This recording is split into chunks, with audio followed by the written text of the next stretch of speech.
बिस्मिल्लाहिर्रहमानिर्रहीम। अस्सलाम वालेकुम दोस्तों, नई वीडियो में खुश आमदेद।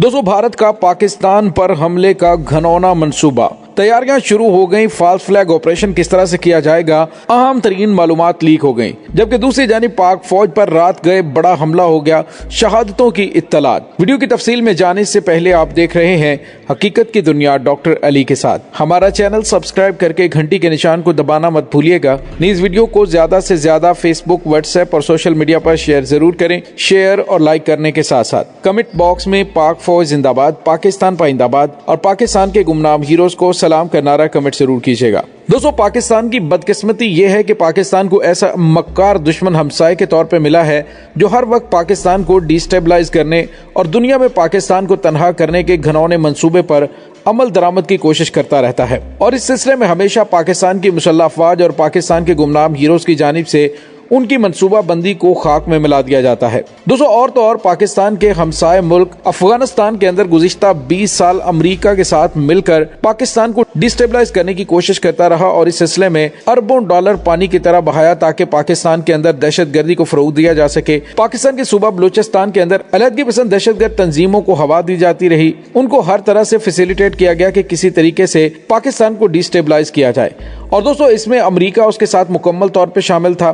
फिर आपने देखा कि अमेरिकी खुफिया एजेंसी CIA के चीफ की जानिब से पाकिस्तान की खुफिया एजेंसी ISI के बारे में जो रिमार्क्स दिए गए वो यही थे कि अमेरिका की अफगानिस्तान के अंदर शिकस्त का जिम्मेदार और कोई नहीं, पाकिस्तान की खुफिया एजेंसी ISI है, क्योंकि ISI की जानिब से ही अमेरिका को अफगानिस्तान में नाको चने चबवाए गए हैं।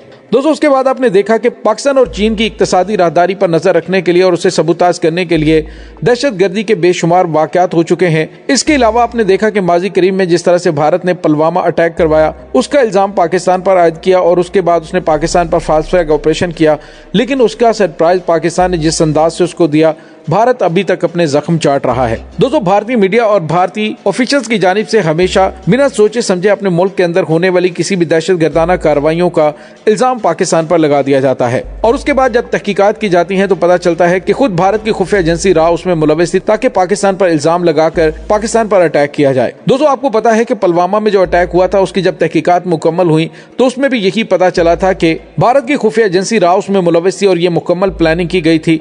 इस हमले से एक महीना पहले ये खबर भारत के मारूफ सहाफी की जानिब से ब्रेक कर दी गई थी, जिसे बाद में लोगों ने कोट किया और पूछा कि उसे कैसे पता था कि एक बहुत बड़ा हमला होने वाला है। तो दोस्तों, इसका मतलब ये है कि भारत की जानिब से मुकम्मल प्लानिंग हमेशा की जाती रही है और अब भी अफगानिस्तान के अंदर असर सूख बढ़ाने के बाद भारत ने एक तो पाकिस्तान के अंदर दहशतगर्दी को सपोर्ट करना शुरू कर दिया है। जितने भी दहशतगर्दाना हमले होते हैं उसके फुटप्रिंट भारत से जा मिलते हैं। और दोस्तों, अब भारत की जानिब से एक भूंडा इल्जाम पाकिस्तान पर लगाया गया है। वो इल्जाम ये है कि पाकिस्तान की खुफिया एजेंसी ISI की जानिब से भारत के अंदर अनारकी फैलाने और भारत में दहशतगर्दी को फरोग देने के लिए 2 ऐसे दहशतगर्दों को गिरफ्तार करने का दावा किया है जिनसे जो मालूमात मिली हैं उन मालूमात को वजह बनाकर पाकिस्तान पर अटैक किया जा सकता है। दोस्तों, याद रहे कि चंद दिन पहले भारतीय वज़ीर दाखिला की जानिब से भी CNN पर बैठकर पाकिस्तान पर इल्जामात लगाए गए कि पाकिस्तान टेरर फाइनेंस करता है, पाकिस्तान दहशतगर्दी को फरोग दे रहा है, दहशतगर्दों को भारत में भेज रहा है, कश्मीर में भेज रहा है। लेकिन दोस्तों, यहाँ पे आपको ये बताते चलें कि पाकिस्तान ने न सिर्फ भारतीय वज़ीर खारजा की जानिब से लगाए जाने वाले इल्जामात की तरदीद की बल्कि भारत को उसका मुंह तोड़ जवाब भी दिया और वो डोजियर 23 ममालिक के सफीरों को दफ्तर खारजा बुलाकर थमाया गया, जिसमें भारत के अंदर दहशतगर्दों के कैंप्स और दहशतगर्दी को खित्ते के दीगर ममालिक में फैलाने के नाकाबिले तरदीद सबूत मौजूद थे।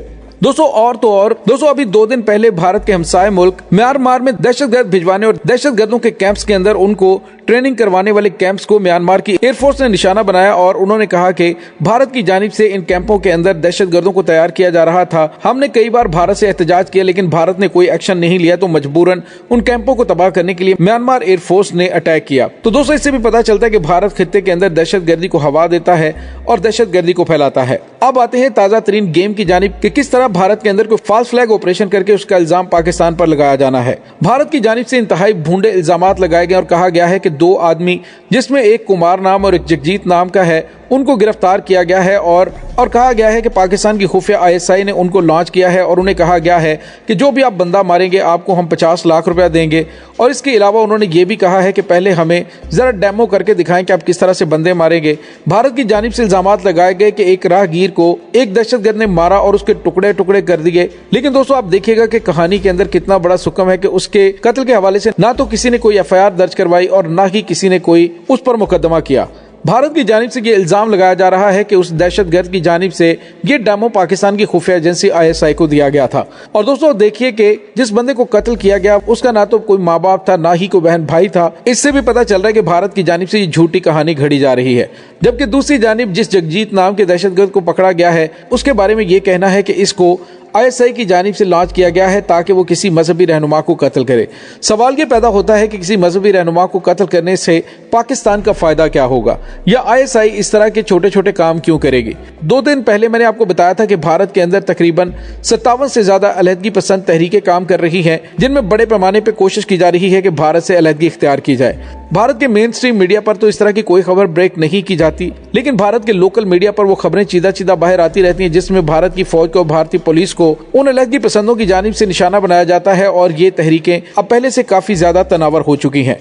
आने वाले दिनों में भारत के खुद टुकड़े टुकड़े होने वाले हैं, क्योंकि वहां पे अलहदगी पसंद तहरीकें उनके लिए एक बहुत बड़ी मुसीबत बन चुकी हैं। और दोस्तों इसी को बेस बनाकर भारत पाकिस्तान के आजाद कश्मीर के इलाके पर हमले की मंसूबाबंदी कर रहा है, लेकिन पाकिस्तान की मुसल्लह अफवाज इससे मुकम्मल तौर पर बाखबर भी हैं और तैयार भी हैं। आपको याद है कि पाक फौज के सिपाहसालार जनरल आसिम मुनीर ने मशरकी सरहद पर खड़े होकर आजाद कश्मीर में भारत को ललकारा था और कहा था कि हमारे नोटिस में है कि भारत की जानिब से जो धमकियां दी जा रही हैं, ये याद रखें कि अगर कोई मिस एडवेंचर करने की कोशिश की गई तो जो हमला किया जाएगा उससे दुगनी तिगनी ताकत से जवाब दिया जाएगा। और दुश्मन ये मत भूले कि हम अपने वतन के एक एक इंच का दिफा करेंगे, हमारी अमन की कोशिश को हमारी कमजोरी ना समझा जाए। तो दोस्तों भारत की जानिब से जो इल्जामात लगाए जा रहे हैं उसके पीछे उनकी घनौनी मंसूबाबंदी है कि किसी भी तरीके से पाकिस्तान जो मुआशी और सियासी मैदान में काफी ज्यादा मसाइल का शिकार है उस पर हमला करके 27 फरवरी की हजीमत का बदला लिया जाए। लेकिन दोस्तों पाकिस्तान की मुसल्लह अफवाज मुकम्मल तैयार और दुश्मन को मुंह तोड़ जवाब देने के लिए हम वक्त चौकन्ना रहती है। दोस्तों दूसरी जानिब आपको ये भी बताते चलें कि एक अफसोसनाक खबर सामने आई है, वो ये है कि रात गए पाकिस्तान की मुसल्लह अफवाज पर एक बड़ा दहशतगर्दाना हमला हुआ है जिसमें शहादतों की इत्तलात आ रही हैं। पाकिस्तानी फौज के शोबा ताल्लुकात आमा ISPR की जानिब से बताया गया है कि बलूचिस्तान के जिला पंजगोर में ईरान के साथ मुल्हिका सरहद पर ईरानी सरजमीन से सिक्योरिटी फोर्सेस पर हमले में 4 एहलकार शहीद हो गए हैं। ISPR ने बताया कि बुध को चकाब सेक्टर में दहशतगर्दों ने ईरानी सरजमीन से मामूल की पेट्रोलिंग पर मामूल सिक्योरिटी फोर्सेस के काफिले पर हमला किया, जिनमें 4 एहलकार शहीद हुए। बयान में मजीद बताया गया कि ईरान से अपनी सरजमीन पर मौजूद दहशतगर्दों के खिलाफ कार्रवाई करने का कहा गया है। प्रेस रिलीज में कहा गया कि पाकिस्तान की सिक्योरिटी फोर्सेस बलूचिस्तान में बदअमनी फैलाने, औरत में सहकाम का सबब बनने वाले और तरक्की के खिलाफ सरगर्म अनासर की ऐसी कार्रवाई को रोकने और शिकस्त देने के लिए इंतहाई पुरअज़्म है। दोस्तों पंजगोर में शहीद होने वाले सिक्योरिटी एहलकारों की अजीम कुर्बानी पर सदर पाकिस्तान की जानिब से उन्हें खराज तहसीन पेश किया गया। सदर पाकिस्तान की जानिब से कहा गया कि दहशतगर्दी के खिलाफ कौम के गैर मुतज़्ज़ल अज़्म का हम यादा करते हैं, शहदा की खिदमत और मादर वतन की अजीम कुर्बानियों पर उन्हें खराज तहसीन पेश करते हैं। दोस्तों दुश्मन को इस वक्त शदीद तरीन मुश्किलात का सामना है, क्योंकि पाकिस्तान की मुसल्लह अफवाज की जानिब से गुज़िश्ता कुछ दिनों के दौरान जो इंटेलिजेंस बेस्ड ऑपरेशन किए गए हैं उसमें दुश्मन की एक बड़ी तादाद को न सिर्फ गिरफ्तार किया गया है बल्कि उनके बड़े बड़े मंसूबे जो पाकिस्तान के अंदर बदअमनी फैलाने की कोशिश थी उनको नाकाम बना दिया गया है। और दहशतगर्दों से मिलने वाली मालूमात पर जो ऑपरेशन किए जा रहे हैं उसमें भी बड़े पैमाने पर कामयाबियां मिल रही हैं। और आने वाले दिनों में दहशतगर्दी की तो सरकोबी होगी ही, लेकिन पाकिस्तान को मशरकी और मगरबी दोनों बॉर्डर्स पर काफी ज्यादा चौकन्ना रहने की जरूरत है। और ऐसे अनासर जो पाकिस्तान के अंदर बदअमनी फैलाने की और इंतशार फैलाने की सियासत कर रहे हैं उनसे भी बाखबर रहने की जरूरत है, क्योंकि पाकिस्तान की मुसल्लह अफवाज अंदरूनी और बैरूनी दुश्मनों से बैक वक्त निमटने के लिए तैयार तो होती है, लेकिन ये एक मुश्किल चैलेंज बन जाता है। दोस्तों इस तमाम सूरत हाल के बारे में आपका क्या कहना है, कमेंट सेक्शन में अपने ख्यालात का इजहार जरूर कीजिएगा। इंशाल्लाह बहुत जल्द मिलते हैं एक नई वीडियो में, तब तक के लिए अपना बहुत सारा ख्याल रखिएगा। पाक फौज जिंदाबाद, पाकिस्तान पाइंदाबाद, पाकिस्तान के गुमनाम हीरोज को सलाम, अल्लाह वारिस।